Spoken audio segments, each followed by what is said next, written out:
Olá, bem-vindo ao canal Boa Semente. Eu sou o pastor Júlio César, pastor da Igreja Assembleia de Deus em Bangu, aqui da congregação do Registro. Nosso pastor presidente é o pastor Sóstenes Silva, para quem deixamos a paz de Cristo. Voltamos, porque estamos no quarto trimestre de 2021. Estamos comentando aqui as revistas Editora Betel Dominical. Muito obrigado por estar conosco, encerrando agora esse ano com chave de ouro, com um trimestre sensacional. Inclusive já gravei um vídeo já para apresentando o trimestre, falando do autor, enfim, dando todas as lições ali que nós vamos estudar. Se você não assistiu esse vídeo, corre lá e assiste, vai ser bom para te dar já um preparo já para tudo isso que a gente vai ver. Porque hoje a gente vai estudar a lição de número 1. A lição número 1 é o maravilhoso propósito da salvação. A revista é essa aqui, Efésios, uma exposição sobre a riqueza da graça, a misericórdia e a glória de Deus, que foi escrito pelo bispo Abner. Você não pode perder a lição de hoje, como todas as outras, né? Tá sensacional. Se você não é inscrito no nosso canal, se inscreva no nosso canal, deixa o like, dá o glória, clica no sininho em todas as atualizações, assim, sempre que tiver uma coisa nova, você vai ser avisado. Não esqueça também de estar aí com a gente, se você considerar ajudar essa obra sendo membro do canal Boa Semente. Você pode ser membro do canal Boa Semente, clicando aqui embaixo, aqui, e aí você vai estar pagando aí uma quantia muito pequena por mês, mas vai nos ajudar muito se você assim o desejar, colocar no seu coração. Ou também você pode ser um apoiador do canal Boa Semente. O link também está aqui embaixo, você entra em contato na plataforma do Apoia-se. Os apoiadores e os membros do canal recebem vídeos exclusivos e também tem o seu nome lá no final como sinal de muito obrigado mesmo, um agradecimento que eu deixo aí para todos vocês que têm nos apoiado. Então, prepare o seu coração, pega o seu copo d'água, pega aí o seu chimarrão, o seu chamate, o seu tererê, pererê, cafezinho, camomila, limão, água de coco, né? O que você tiver, porque depois da vinheta, eu e você temos um encontro na presença de Deus. Roda a vinheta.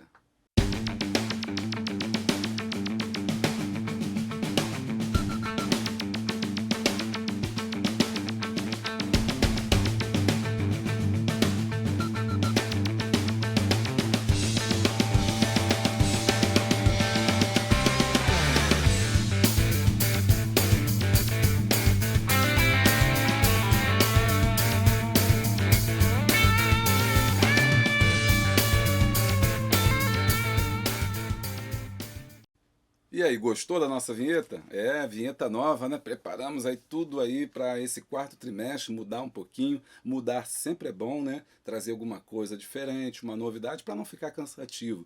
Isso é muito importante, a gente que é professor pensar nisso, refletir sobre a nossa aula, sobre o nosso conteúdo, como que nós estamos dando aula, como é que isso está chegando para as pessoas. Então a gente sempre faz aqui, de trimestre para trimestre, a gente altera algumas coisas, vê aquilo que não deu certo, a gente procura saber o que pode melhorar, né? E aí eu queria até deixar agora esse comentário contigo, você também pode comentar aí com a gente, falar se tá legal, se gostou da vinheta, se tá bacana, o que a gente pode melhorar, sempre, e se a gente está no caminho certo. Eu sei que a gente recebe muitos comentários aí, elogiando, falando do canal, muito obrigado, eu agradeço, leio todos e fico muito feliz mesmo de coração.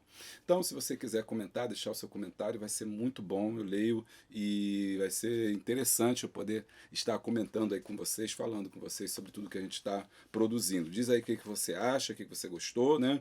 E a gente vai comentar agora o quarto trimestre. Não se esqueça também, se você já é um apoiador, né? Ou se você já é um membro do canal Boa Semente, muito obrigado. Mas nós temos também livros também pela Amazon, né? E que a gente vende aqui embaixo tem um link, a gente sempre indica um livro, principalmente aqueles que você encontra na lição, e é muito importante o professor ter uma boa biblioteca, né? Que isso é muito interessante, ele ter uma boa biblioteca para ele poder fazer ter aonde pesquisar, ter bíblia de estudos, tudo isso é muito importante. Então a gente também vende esse material pela Amazon, e você comprando vai nos ajudar também. A gente tem uma comissão nessa parte desses livros que a gente vende. Tem os nossos livros também, o Café com Deus, que você já conhece, o 7 Princípios da Liderança, inclusive vou estar em novembro aí na igreja do do presbítero Tomás, né? Vou estar com ele aqui em Campo Grande, Assembleia de Deus aqui em Campo Grande, vai ser bênção. Também tem um seminário que eu vou dar, aliás, uma palestra de casais agora em outubro, também em Vila Aliança, né? E tudo isso é o local onde a gente divulga o material, a gente fala também do Evangelho, e eu agradeço muito vocês que nos apoiam, que nos convidam. Se você quiser nos convidar, for aqui do Rio de Janeiro, né? Porque estamos numa pandemia, com todas as restrições e cuidado, o mesmo telefone do canal Boa Semente, você entra em contato. Vamos lá então à lição de hoje? Bom, para a lição de hoje, então, a gente vai fazer o seguinte: eu vou começar a exposição da lição. E ao longo da lição eu vou dando os dados históricos. Tem um quadro especial aqui que a minha filha, a Poliana, ela vai apresentar as curiosidades todo domingo, né? Ela vai trazer uma curiosidade sobre Éfeso. Eu pensei nesse modelo também para ficar mais interessante a gente não ficar uma aula toda falando sobre Éfeso, porque tem muita coisa, viu? A cidade de Éfeso é uma cidade importantíssima. Essa igreja é uma igreja importantíssima também, a carta que o apóstolo Paulo escreveu.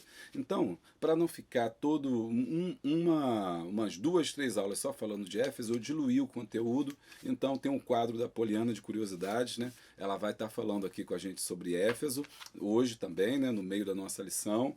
E também eu vou fazer no final a indicação de livros aí para você que quer estudar sobre Éfeso, que agora está no comecinho do trimestre, é importante você se preparar. Então, no finalzinho desse vídeo, depois que eu começar a fazer a exposição da lição, terminar a exposição da lição, eu vou deixar lá no finalzinho os comentários dos meus livros que são importantes aí para você ter, para você comprar e ter na sua biblioteca. Tá bom? Então vamos lá. Vamos à nossa lição. Lição 1, o maravilhoso propósito da salvação. Como eu disse no começo, foi escrito pelo nosso bispo Abner, né, que dispensa aí a apresentação, porque é o presidente da Conemad Rio de Janeiro.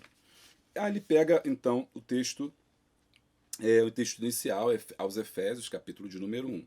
Texto áureo: como também nos elegeu nele antes da fundação do mundo, para que fôssemos santos e irrepreensíveis diante dele em caridade. Algumas versões já traduzem, né, como amor, em amor. Efésios 1:4.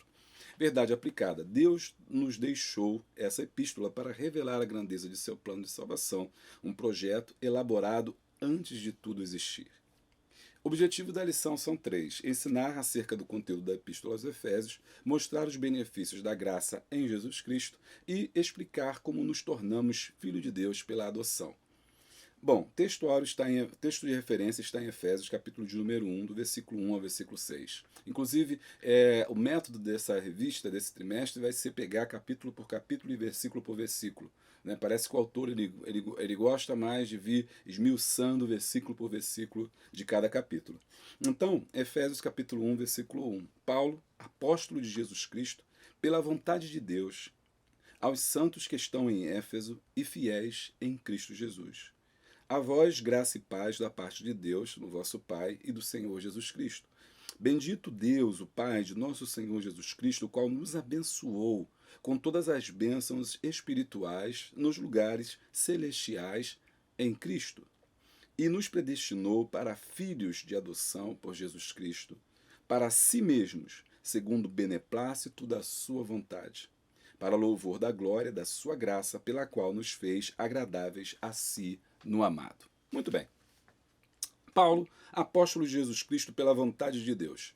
Essa primeira parte, o primeiro versículo, nessa epístola, né, escrita aos Efésios, ela é fundamental, porque é a apresentação daquele que escreve. Então, o apóstolo Paulo se apresenta, né, para aquelas pessoas que lerão a carta. Então ele diz: Paulo, fulano de tal. Então, no começo de cada carta que era escrita, a carta era o veículo, né, de comunicação. Pense agora, nós usamos a internet, nós usamos o WhatsApp, né, nós usamos o e-mail, né, muitas das vezes, para nos comunicarmos. E naquela época não existia nada disso. Não existia WhatsApp, não existia e-mail, não existia nenhum tipo de tecnologia que nós usamos hoje. A tecnologia que era usada era o meio das cartas. Então você precisava ter o material, que era o papiro ou o pergaminho, e com isso se construíam aqueles rolos. E era usado então, né, as canetas, que na verdade não eram canetas, eram pedaços de madeira, né, cuja ponta era aguçada, e você passava na tinta e então escrevia. Geralmente essa tinta era feita de barro, de uma tinta, uma mistura de barro e argila, às vezes de ocre e às vezes também de carvão, de cinza de carvão, também era usado para escrever. E com essa, então, com esse material, dotado desse material, as pessoas escreviam umas às outras. Então, no início das cartas, né, que eram chamadas no mundo antigo, né, até no português antigo, de epístolas, né? Epístola é uma carta. Eles iniciavam esse escrito dizendo: eu, fulano de tal, estou escrevendo para ciclano e tal, saudação, como vocês estão. É aquela abertura da carta, é a apresentação da carta, é o momento em que a pessoa se apresenta, é o seu cartão de visita. E o apóstolo Paulo, ele se apresenta como um apóstolo. E por que ele se apresenta como apóstolo, gente? Ele se apresenta como um apóstolo. E tem um motivo pelo qual ele se apresenta como apóstolo, porque ele diz que ele é apóstolo não pela vontade, é apóstolo pela vontade de Deus, aos santos que estão em Éfeso e fiéis em Cristo Jesus. Por que ele diz: eu sou apóstolo pela vontade de Deus? Porque houve uma discussão no início da fundação da igreja primitiva ali, quem poderia ser apóstolo. E ali em Jerusalém estavam firmados aqueles que deveriam constar entre seus apóstolos. E é Pedro que vai dizer, né, que vai, no momento ali da descida do Espírito Santo, instituição do diaconato, né, Atos capítulo 6, que tem todos os momentos em que a igreja está crescendo bastante e precisa distribuir o trabalho, que precisa escolher um novo discípulo, afinal de contas Judas havia se matado. E aí Pedro coloca as características que deveriam ser daqueles que deveriam ser apóstolos. E para ser apóstolo deveria ter andado com Jesus. Número 2, deveria estar visto a ressurreição do Mestre, ou estar na ressurreição do Mestre, dentre outras características mais. Então, ali o apóstolo Pedro já colocou o crivo, né, daqueles que poderiam ser apóstolos e não poderiam ser apóstolos. E é por isso que o apóstolo Paulo não era considerado um apóstolo, afinal de contas ele se converteu, né, lá para o capítulo de número 9, a caminho de Damasco. E ele era um perseguidor do evangelho, um homem que era contrário ao evangelho, um homem que era extremamente douto, havia aprendido aos pés de Gamaliel, o doutor da época. Então ele também se tornou também um doutor da lei, ele era um fariseu de nascimento, seus pais eram judeus, mas ele vinha de uma província romana e por conta disso ele tinha uma posição social muito importante, seus pais eram homens importantes, ele também era um homem importante da tribo de Benjamim, uma das tribos mais importantes judaicas, e então ele gozava de privilégios ali no governo, e ele é um homem que perseguia por ser um homem zeloso pela cultura judaica, pela região judaica, começou a perseguir os cristãos. No capítulo 9 ele se converte ao evangelho, vai parar na casa do profeta Isaías, cego, o profeta Ananias, né, que ora por ele e ele recebe ali a visão, mostrando ali a transformação, a cura, a renovação do apóstolo Paulo a partir dali, o seu novo nascimento, quando as escamas caem dos seus olhos.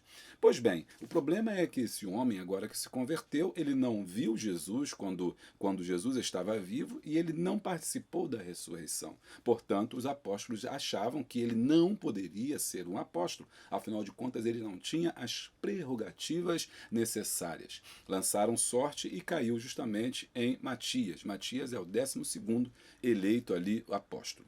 Com esse círculo fechado de apóstolos, os 11 que andaram com Jesus, mais Matias, ninguém mais poderia ser apóstolo, muito menos mulheres. As mulheres que andaram com Jesus, por exemplo, Maria Madalena, né, que andou com Jesus, ela também foi barrada porque teria que ser homens ali, fechava essa masculinidade ali dos homens ali, inclusive excluindo o apóstolo Paulo. Daí a necessidade de Paulo reafirmar o seu ministério, a necessidade de Paulo reafirmar que ele foi chamado, mas não foi chamado por Pedro, não foi chamado por Matias, não foi chamado pelos homens, ele foi chamado por Deus.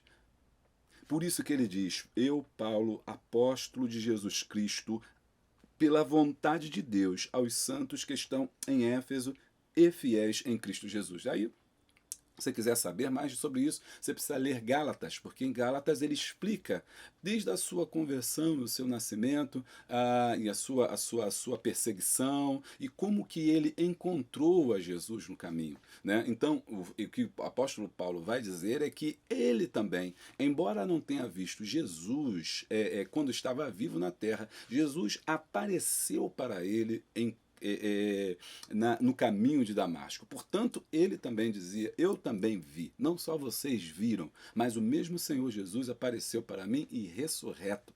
Né? Quando disse: Saulo, Saulo, por que me persegues? Duro é para ti recalcitrar contra os meus aguilhões. Então o apóstolo Paulo não aceitava esse discurso de dizer que ele não era apóstolo, porque o apóstolo Paulo, ele se dizia apóstolo porque ele também havia visto Jesus. Inclusive, ele se julgava como filho, que seria um filho natimorto, ou um filho abortivo. Por que ele chamava de filho abortivo? Era aquele que já estava passando da hora. Era aquele que estava passando do momento, aquele filho que quando está na hora de dar à luz tem alguma complicação e aí ele vem por último, já naquele último minuto. Nós podemos dizer aqui no bom português para os cariocas aí, né, e para as pessoas que entendem um pouco de futebol, né, aos 45 do segundo tempo. É aquele que vem no finalzinho, por isso é o filho abortivo. Ele diz que ele é o último desses apóstolos porque ele viu ao Senhor Jesus.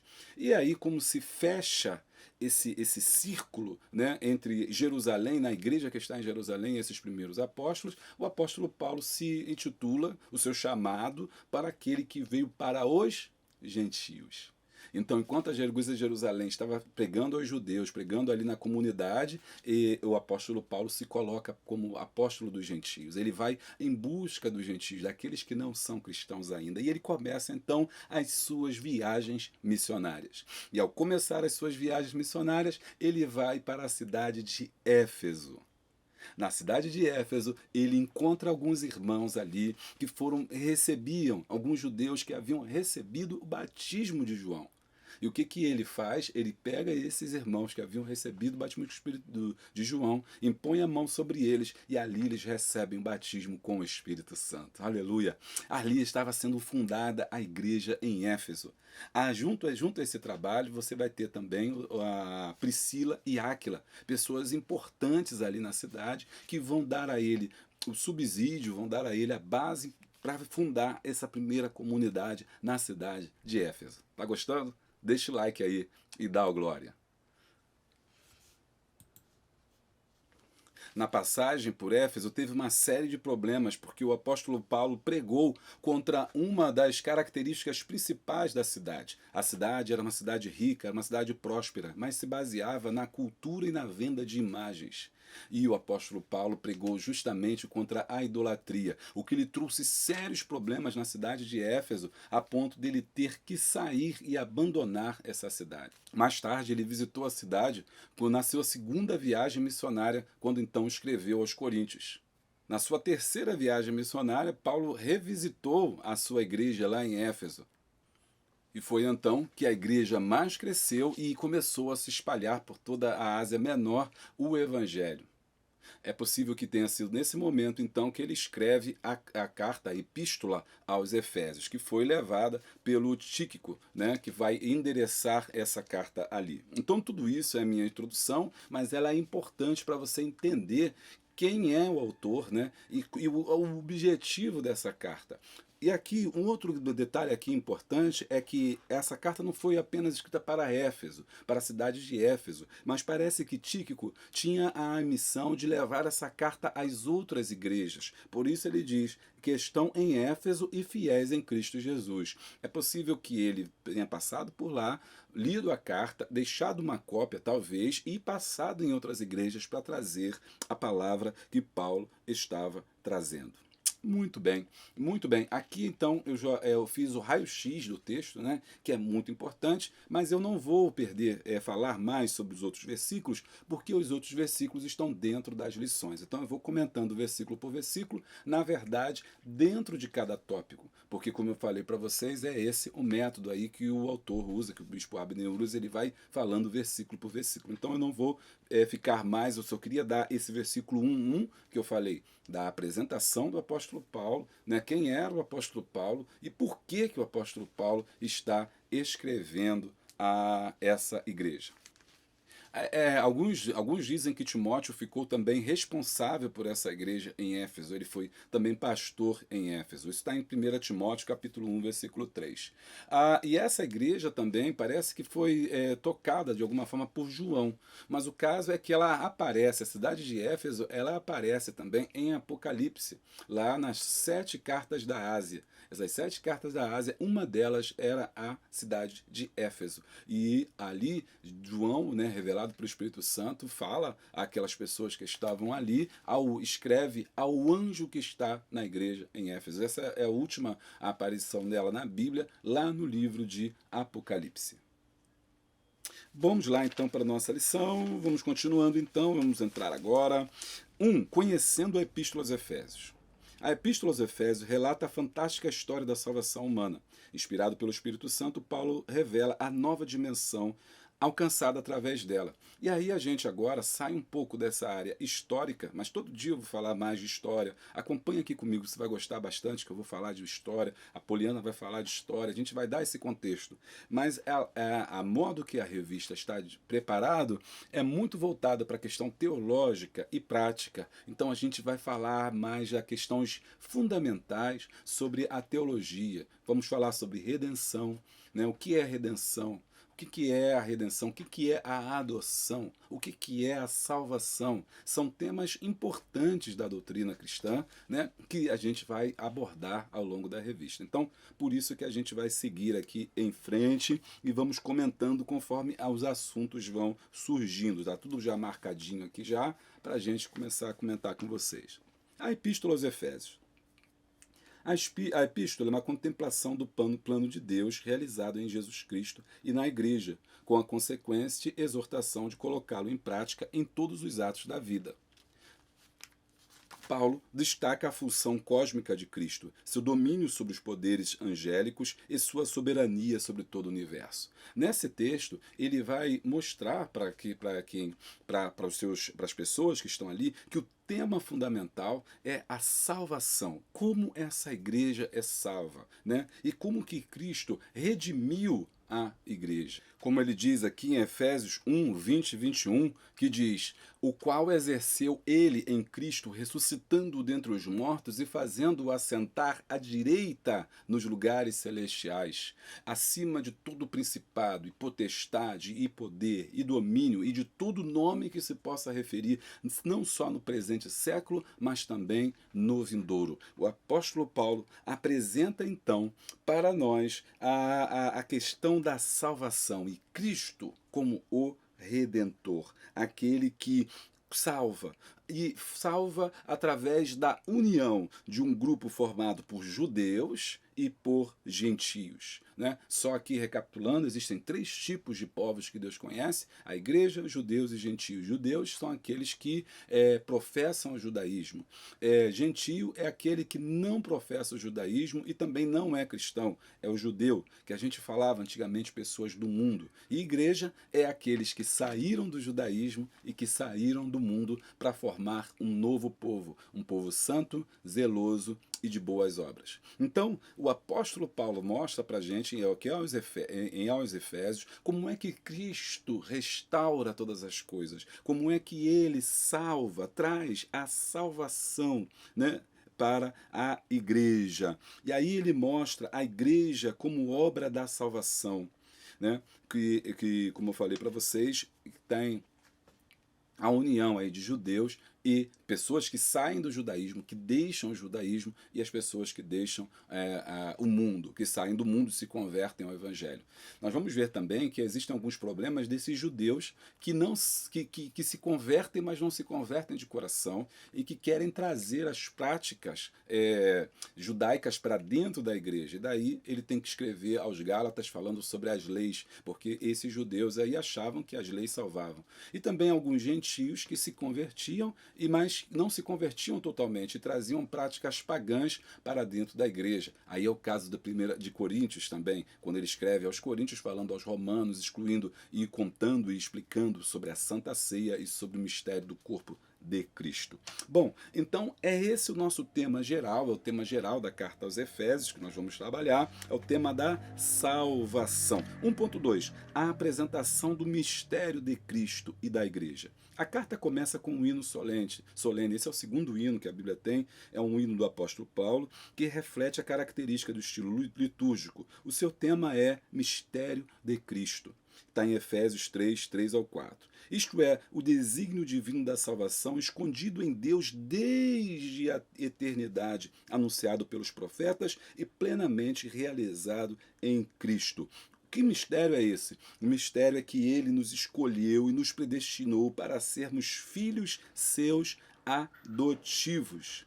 Aos Efésios 3, 3 e 4, eu acho que a referência é Efésios 1, 3, que é o hino que ele fala. Bendito seja o Deus, Pai de nosso Senhor Jesus Cristo, que nos tem abençoado, que é o texto que nós lemos aqui. Que mistério é esse? O mistério que foi revelado é que a igreja já existia, ou seja, ela já tinha sido inaugurada não, mas fundada, né? Já tinha sido pensada, elaborada, planejada, já estava no coração de Deus, né? Antes da fundação do mundo. E por que ele fala um mistério? Era um mistério porque ela ainda não tinha sido mostrada. Ela não tinha vindo à tona, ela não tinha sido ainda revelada, porque estávamos no tempo da lei. Então, esse é o mistério, né? O mistério é a própria igreja escondida, né? Escondida no tempo de Deus, na vontade de Deus, já existindo no coração de Deus, nos propósitos e desígnios de Deus, mas não ainda de fato inaugurada, porquanto ainda seria revelada a noiva do Cordeiro. Aleluia. 1.3, a essência da epístola. Paulo deixa muito claro que não basta apenas contemplar o mistério de Cristo e bendizer ao Pai por seu desígnio de amor, que esse mistério é a igreja e a morte de Cristo por essa igreja. Por isso ele diz também, em outra passagem, que o Cordeiro havia sido morto antes da fundação do mundo. É como diz em Apocalipse 13, 8, e adoraram-na todos os que habitam sobre a terra, esses cujos nomes não estão escritos no livro da vida do Cordeiro que foi morto antes da fundação do mundo. Antes da fundação do mundo. Então, tudo já estava previsto, né, para que a Cristo trouxesse a salvação. No tópico 1.2 diz que ele nos escolheu, né? E isso aqui é muito importante. Nós fomos escolhidos, ele nos escolheu e nos predestinou para sermos filhos adotivos. Então tem alguns conceitos que nós precisamos conversar aqui. O primeiro conceito é a ideia de que ele nos escolheu. É a doutrina da eleição. Nós fomos eleitos, nós fomos escolhidos. E ele escolheu não porque nós merecêssemos. Ele escolheu não porque nós quiséssemos. Por isso ele diz que nós não amamos, mas ele nos amou primeiro. Ele não nos escolheu porque foi obrigado a nos escolher. Não, ele nos escolheu pela sua vontade. E não há nada que possa mudar a sua escolha. Isso é muito importante, preste atenção. Não há nada que mude a escolha de Deus. Ele nos escolheu. Ele escolheu a você e ele escolheu a mim. Antes da fundação do mundo, antes que tudo acontecesse, nós já havíamos sido escolhidos. Então, esse processo é um processo que nos traz para a salvação de Deus. E é importante notar que ele nos escolheu não porque nós merecêssemos. Então isso significa que não há nada que eu possa fazer que possa anular a escolha de Deus. Ou seja, o fato de eu pecar não anula a escolha de Deus. O fato de eu errar não anula a escolha de Deus, porque Deus nos escolheu. O fato de eu estar na igreja não justifica a escolha de Deus. Ou seja, não, eu vou ficar na igreja, eu vou ficar bonzinho para justificar porque eu fui escolhido por Deus. Não existe isso. Não, então se eu pecar, eu vou anular a minha escolha por Deus. Deus vai mudar de ideia. Não, Deus não muda de ideia. Não há nada que você faça que possa alterar a escolha que Deus fez por você. E isso é um tema muito importante. Muitas pessoas acham que podem alterar isso. Então, quando elas pecam, ficam tristes e dizem que eu não vou ser salvo. Ou então, quando elas acham que vão não pecando, serão salvas. Mas a Bíblia fala que a salvação não vem de nós, mas vem de Deus. É pela graça. Ele nos escolheu pela graça. Ele nos escolheu pelo seu amor. Ele nos escolheu não porque nós mereçamos, mas porque ele nos amou. E aí você pode pensar assim, ora, mas então se eu não posso mudar, eu não posso alterar, só tem uma coisa que eu posso fazer aí, é eu não aceitar essa escolha. Ele me escolheu. Resta saber se eu aceito ser escolhido. Eu posso dizer não. Eu posso dizer eu não quero. E aí entra o propósito do livre-arbítrio, ou seja, Deus respeita as nossas atitudes e as nossas escolhas.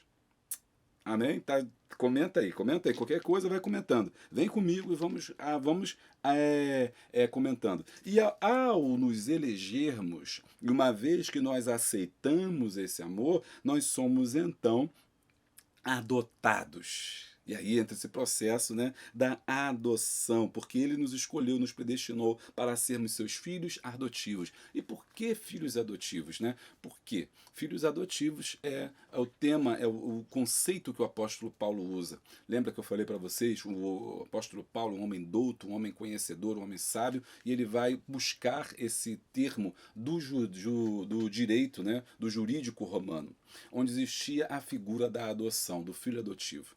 O filho legítimo era aquele filho que era filho do casal, né? Por isso era chamado de filho legítimo. Aliás, haviam 3 categorias de filho. A primeira categoria era essa, filho legítimo, aquele que era filho do casal e levava o nome do casal, ele do pai, no caso do casal, não, do pai, né, que era pater família, era uma sociedade patriarcal, então ela levava o nome da família, essa criança herdava, né, as coisas da família, herdava os direitos à casa, enfim, tudo que a gente já imagina. Tinha o filho bastardo, que era aquele filho fora do casamento, então ele não era o filho natural, né, ele não era o filho legítimo, ele era um filho ali bastardo. E esse filho não era contado, esse filho não era visto, esse filho geralmente servia como escravo. E tinha o filho adotivo, que era a terceira categoria. Esse filho adotivo não era um filho da carne, não era um filho do sangue, aliás. Ele não era filho legítimo, ele era alguém que foi adotado. Então, a jurisprudência romana, ela dava essas 3 características de como uma pessoa poderia se tornar filho. E o apóstolo Paulo, então, bebe dessa fonte para tentar explicar como é que nós nos tornamos filhos de Deus. Uma vez que filho, Deus só tem um. Quem? Jesus Cristo. Jesus Cristo foi gerado por Deus, então esse é o Filho de Deus. Bom, então Filho de Deus nós só temos aqui de Jesus Cristo. E nós, então, a partir do plano de salvação, fomos colocados como adotivos. E o mais interessante é que o filho adotivo tinha todos os direitos que o filho legítimo. O filho adotivo tinha herança, o filho adotivo tinha promessa, o filho adotivo ele tinha direito a comandar a casa na ausência do pai, tudo que era do pai depois que ele morresse passava para ele, dividia a herdade, todas essas coisas. Então, assinava documentos. Então, o filho adotivo tinha todas as prerrogativas. E é isso que o apóstolo Paulo está querendo dizer. Eu e você também somos filhos adotivos. Nós não somos gerados diretamente por Jesus, por Deus, porque filho ele só tem Jesus, mas nós fomos adotados por ele. Nós entramos na família de Deus. Aleluia, como é bom, né? Comenta aí como é bom estar na família de Deus, né? Como é bom você estar na família de Deus como filho adotivo, com todas as prerrogativas, com todas as nuances, com todas as possibilidades, com todas as promessas, com todas as riquezas. Aleluia! Você também é um filho adotivo e não há diferença entre você. Olha que coisa tremenda! Como é que ele nos levou, nos elevou a uma posição de glória, né? Ao nos pegar no pecado, nos tirar do pecado e então nos nivelou ao nosso irmão Jesus Cristo. Então, Jesus Cristo, ao orar, preste atenção nisso. Jesus Cristo, ao orar, em Mateus capítulo 6, vai dizer Pai Nosso. E por que ele fala Pai Nosso? Porque é Pai de Jesus, mas é Pai seu também. Você também tem um Pai.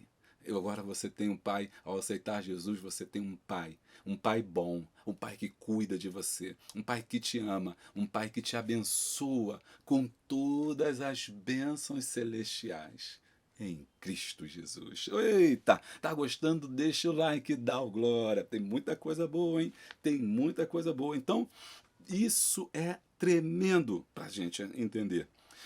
Vamos seguir.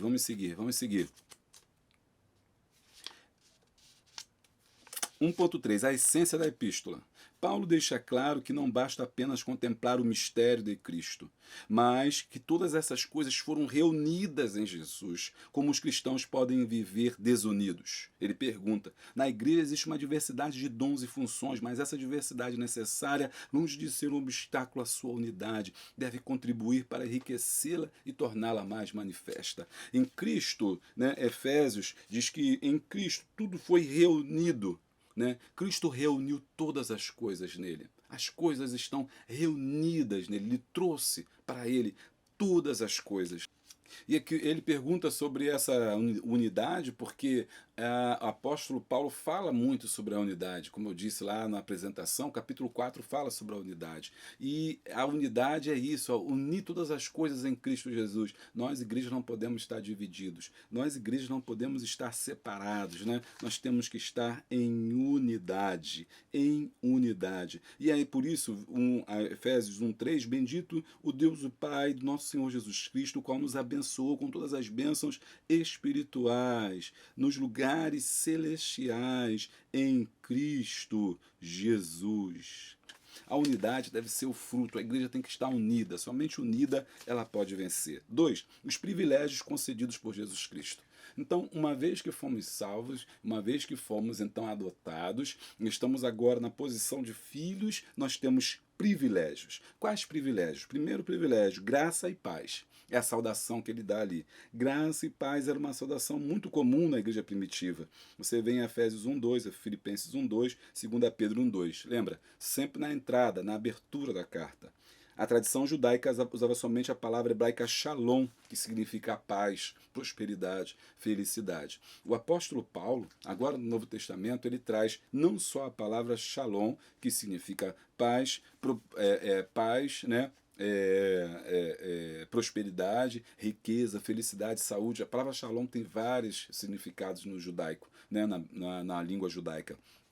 Quando o judeu fala paz, né? Shalom, ele diz várias coisas ali. Quero que você esteja bem, quero que você esteja frutífero, quero que a sua vida esteja repleta das bênçãos de Jeová. Bom, e agora o apóstolo Paulo une essa palavra shalom agora também a graça.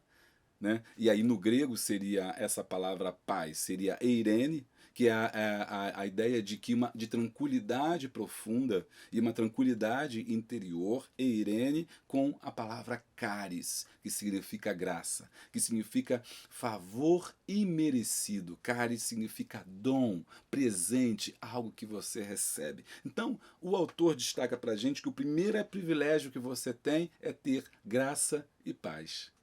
O cristão precisa ser uma pessoa que tenha graça em paz. Aquele que está em Cristo, ele está em graça e está em paz. Na teologia da graça podemos dizer que temos paz em Deus e paz com Deus. Paz com Deus é pelo sacrifício que Cristo fez por nós. Né? Uma vez que ele morreu na cruz do Calvário, foi pacificado a relação que eu tinha com Deus. E paz em Deus é quando eu posso descansar no Senhor. Né? Paz em Deus é aquela paz que excede todo entendimento. Agora, segunda coisa que nós temos é a fonte de onde tudo se origina. Dirigindo-se ao apóstolo de Éfeso, ao povo de Éfeso, Paulo faz duas importantes colocações acerca de si e do seu apostolado. Quais são? Ele não usa de vanglória quando afirma que se tornou apóstolo pela vontade de Deus. Efésios 1, a gente falou já sobre isso.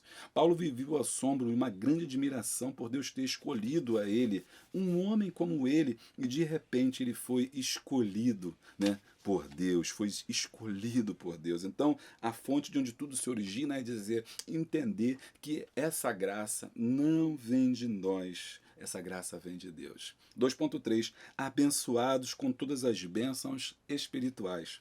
Paulo também nos apresenta duas poderosas perspectivas das bênçãos divinas. Primeiro, ele fala da abrangência de nossas bênçãos. Temos todas as bênçãos. Você não tem uma bênção, nós não temos algumas bênçãos, nós temos todas as bênçãos. A bênção de Deus, ela é abundante, ela é abrangente, ela alcança todos os aspectos. Aspectos físicos, aspectos emocionais, aspectos financeiros, aspectos sociais, todas as coisas são alcançadas pelas bênçãos de Deus. Quando nós estamos nessa posição em Cristo, nós somos alcançados por todas as bênçãos. Algumas pessoas recebem algumas bênçãos. Eles têm algumas bênçãos em algumas áreas, mas são derrotados em outras áreas, eles têm sucesso numa área e são perdedores em outras áreas porque eles não alcançaram todas as bênçãos. Algumas pessoas têm algumas bênçãos, outras pessoas têm muitas bênçãos, eles estão sempre contando vitória, mas nós temos que ter todas as bênçãos. Busque para ter todas as bênçãos em Cristo Jesus. Então, primeiro ponto importante, nós temos todas as bênçãos. Que bênçãos é essa? Bênçãos materiais? Carro, casa, imóvel, dinheiro no banco? Não. Bênçãos espirituais. Efésios 1:3 diz que nós temos todas as bênçãos espirituais. Então, nós temos milhares de bênçãos espirituais: salvação, cura, libertação, prosperidade espiritual, visão, dons espirituais. São bênçãos que Deus nos deu, né? Espirituais. Por quê? Porque Ele promete suprir todas as nossas dificuldades. Aonde que estão essas bênçãos? Aonde que eu gozo dessas bênçãos? Efésios 1:3. Regiões celestiais. Então, vamos aprofundar um pouquinho isso aí? Nas regiões celestiais. Que regiões celestiais? Existe então, aqui o apóstolo Paulo traz para a gente, nessa cosmovisão, um local, né, onde Deus nos abençoa. Um local, esse local não é físico, esse local é uma posição espiritual. É um estado de espírito. Não é um local físico. Ah, não, irmão, será que isso é no céu? Então no céu nós somos abençoados. Não, nós não estamos no céu, mas nós podemos perceber o céu.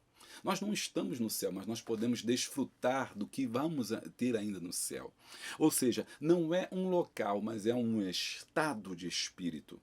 Esse estado de espírito é onde eu me coloco nas posições celestiais. Então, quando eu estou na presença de Deus, quando eu estou adorando a Deus, eu entro nas regiões celestiais. Não com o meu corpo, mas com o meu espírito.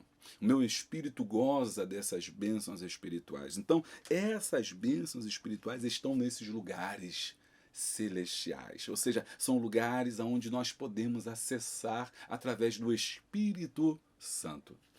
E não se engane, os locais aonde existem essas bênçãos espirituais são locais de luta e são locais de tribulação, são locais de grande tormenta. Se você quiser que eu fale mais sobre isso, não, o vídeo vai ficar muito longo, você comenta: pastor, eu quero que o senhor comente sobre as mansões, os lugares celestiais. Que lugares celestiais? Fale mais um pouco sobre isso. Comenta aí, se você pedir, quem sabe a gente grava um vídeo só sobre isso. Então, Deus, ao nos salvar através do sangue de Jesus, nos alçou a posição de filhos adotivos e agora somos abençoados com todas as bênçãos espirituais por Cristo Jesus nos lugares celestiais.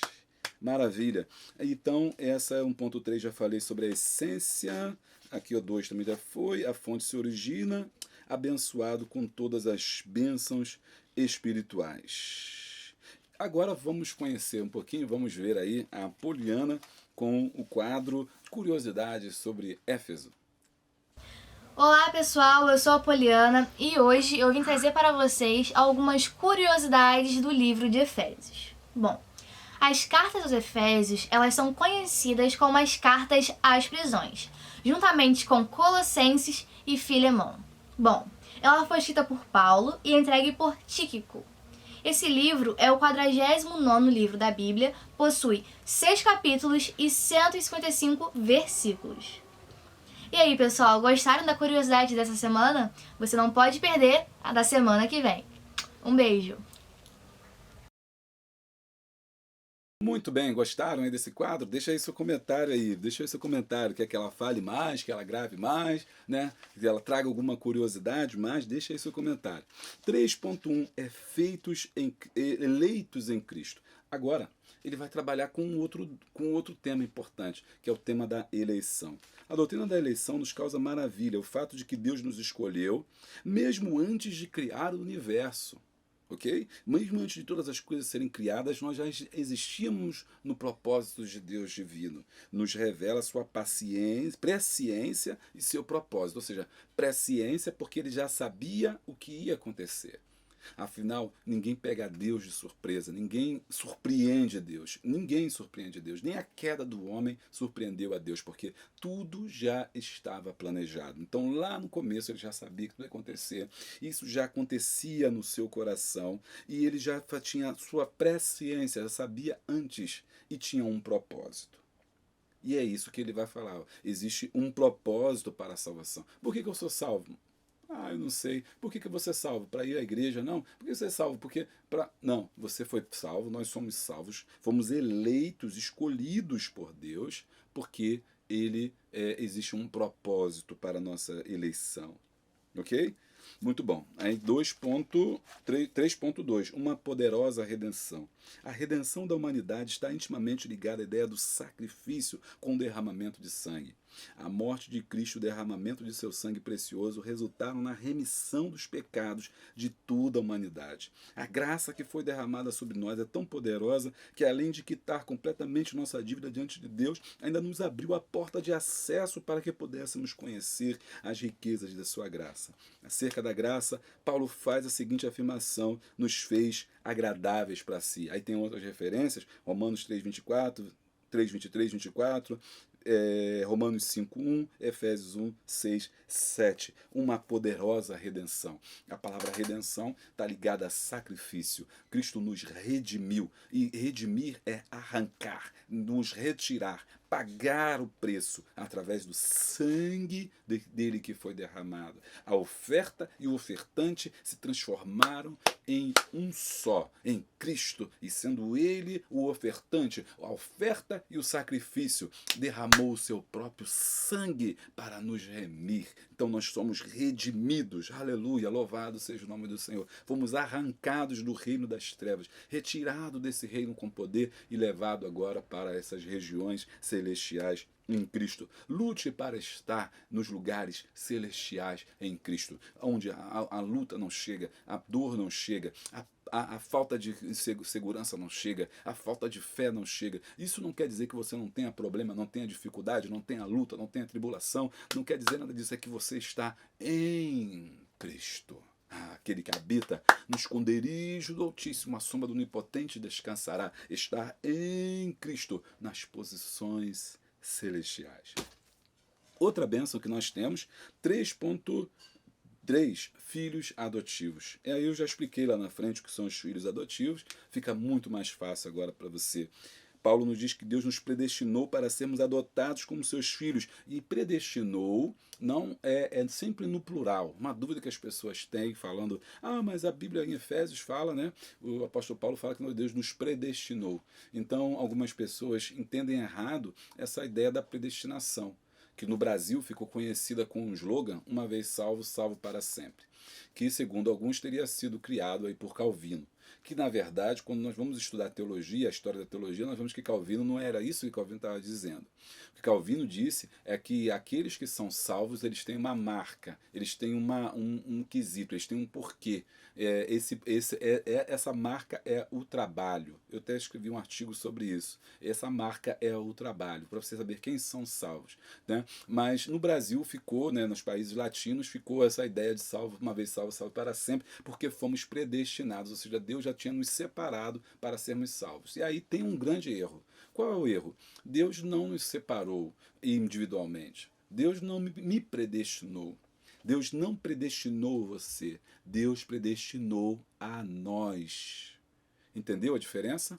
Entendeu a diferença? Deus nos predestinou, plural. Deus não me predestinou. Deus não predestinou o apóstolo Paulo. O apóstolo Paulo não escreveu Deus me predestinou no singular. Deus não vos predestinou no plural, mas eles. Não, Deus nos predestinou. Por quê? Porque ele não escolheu Júlio apenas. Ele não predestinou Júlio, Paulo, Antônio, Pedro, Maria. Ele escolheu, predestinou a igreja. Então, enquanto corpo de Cristo, enquanto grupo, né, social, nós somos predestinados. Ou seja, aconteça o que acontecer, a igreja será salva. Aconteça o que acontecer, a igreja se salvará. Né? Isso que é a ideia de predestinação correta. Ele não me predestinou, ele nos predestinou, ou seja, ele predestinou a igreja. Nós fomos predestinados. E é por isso que significa que nós precisamos esperar até nos tornarmos experiência na fé para nos apropriarmos de nossas riquezas. E aí você pode aí estar com a gente estudando no nosso curso de professores da Escola Bíblica Dominical. Será muito bem-vindo você estar com a gente aí. Eu gostaria de trabalhar mais contigo esses temas. Quero também fazer aí o segundo nível. Se você está com a gente, podemos fazer aí o segundo nível. E também tem um curso para você que é obreiros também. É, na verdade, um curso para você ter mais conhecimento. Depende do reconhecimento de cada igreja, de cada pastor, enfim. Mas você quer ser obreiro, quer saber mais sobre obreiro, você já é obreiro, quer aprender mais sobre isso, então vem estudar com a gente, tenho certeza que vai ser bênção. Pela Hotmart, aqui embaixo tem um link, são aulas totalmente online, preço baratinho, tem desconto até para igrejas, caso você me procurar para o curso de obreiros, você tem um grupo de, você que é pastor, tem 4, 5 obreiros, gostaria que ele estudasse mais com a gente aqui, você me procura que a gente pode fazer aí um desconto, vai ser muito bom, porque é muita coisa, gente. Uma aula não dá tempo da gente falar todas as maravilhas que Deus tem feito aí na nossa vida. E aí eu quero deixar para vocês aí uma dica aqui bem interessante, bem especial de livros aí que você pode adquirir. Bom, primeiro quero falar sobre a série Introdução e Comentário Efésios, tá? Você está vendo aí na capa aí, muito interessante esse livro, porque ele faz comentários, é uma série de cultura bíblica, né, elaborados para ajudar o leitor a alcançar uma compreensão do real significado do texto bíblico. Muito bom, você encontra na Amazon aí cerca de R$23, 20 e poucos reais, eu não sei, capa como capa mesmo, né, livro mesmo, não é e-book, você pode comprar, vai ser muito bom, vai te ajudar bastante. O nome do autor é Francis Folkes. Francis Folkes é um grande teólogo aí, importante, que pode trazer muitos conhecimentos. Ele tem uma série completa de livros, inclusive tem alguns que eu gostaria até de indicar para vocês. Você pode comprar Efésios, Filipenses e Gálatas, os 3 livros aí, porque pela Amazon você comprando R$100 você não paga frete. Olha aí que interessante aí, uma dica aí que eu quero deixar para você. Segunda dica que eu quero deixar para você de livro é Efésios, comentário expositivo Agnus, A Noiva Gloriosa de Cristo. Também é muito interessante esse livro, tem vários livros dele, comentário de Hernandes Dias Lopes. Você conhece, né, o pastor Hernandes Dias Lopes? Ele dispensa aí a apresentação aí. Ele tem essa série de comentários, você pode comprar também o livro Efésios também, esse comentário A Noiva Gloriosa de Cristo. E o terceiro livro que eu quero deixar de indicação é Efésios, série de estudos bíblicos de John MacArthur. Aí, né, show de bola, você tem um livro do John MacArthur, que é um dos maiores teólogos aí do século XX. Todos esses 3 livros você compra pela Amazon, você comprando pelo link aqui embaixo, além de ter desconto, você vai estar ajudando aí o canal Boa Semente e vai aumentando aí a sua cultura bíblica, que o professor, né, precisa sempre ter e melhorar. Conclusão: de acordo com o bom propósito da sua vontade, Deus, em sua presciência e adorável graça, elaborou desde a eternidade uma poderosa redenção para toda a humanidade em Jesus Cristo. Ele nos resgatou e nos adotou para nos tornar participantes da promessa em Cristo. Muito bem, chegamos ao final aí da nossa primeira lição. Prepare o seu coração, vem muita coisa boa por aí. Eu e você temos um encontro na presença de Deus. Até a próxima semana. Não se esqueça, se inscreva no nosso canal, deixa o like, dá o glória, clica no sininho e todas as atualizações. Seja membro do canal, venha semear nessa terra, que eu tenho certeza que é a bênção para a sua vida. Até a próxima. Paz.